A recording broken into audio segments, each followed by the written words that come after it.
Les sorgues du Comtat aiment relever des défis. Et pour nous, il y a 3 défis majeurs actuellement. Il y a effectivement le défi de la transition écologique à organiser. Il y a également le social et il y a l'économique. Quant au volet transition écologique, eh bien, on s'engage à tous les niveaux. Avec l'hydrogène vert, avec le PCAET, de manière à encadrer notre stratégie. La communauté d'agglomération du Sorgue du Comtat s'est engagée effectivement de faire son PCAET, qu'on appelle le plan climat, air, énergie territoriale, qui va nous permettre d'être une feuille de route avec des défis pour les années à venir, jusqu'en 2030, voire 2050, concernant tout ce qui est transition écologique. Je crois qu'on rentre vraiment dans une autre ère.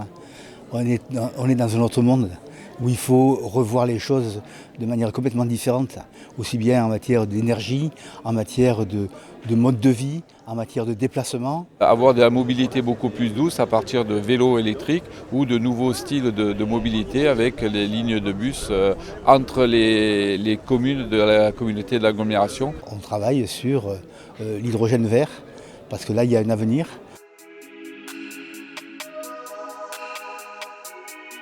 La société Inoé s'est rapprochée de l'agglomération des Sorgues du Comtat en 2021 pour développer ce projet de production et de distribution d'hydrogène renouvelable localement, puisqu'ils ont une démarche de transition écologique et énergétique extrêmement ambitieuse et veulent porter ce rôle de pionnier à l'échelle du département et de la région pour produire sur place de l'hydrogène, le distribuer et l'utiliser. On s'est engagé dans ce projet depuis maintenant presque 2 ans avec la société Inoé, avec les bus Arnaud, et justement pour permettre au Vaucluse d'être demain un producteur d'hydrogène vert qui va nous permettre déjà pour nous alimenter pour nos propres véhicules, mais aussi les véhicules de certains logisticiens, voire peut-être demain de certaines entreprises. Nous sommes prestataires pour le compte des Sorgues du Comtat.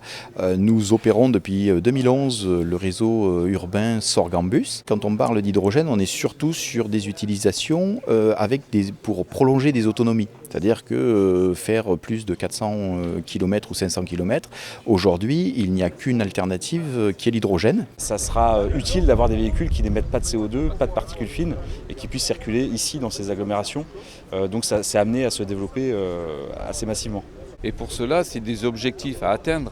Et lorsqu'on a des objectifs, c'est forcément un gros défi de faire changer les habitudes de nos habitants. On y croit et on se bat.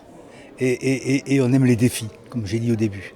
Et donc ces défis-là, les 3 dont j'ai parlé, écologie, économie et sociale, eh bien on s'y attelle avec une équipe au Sorgues du Comtat qui en veut.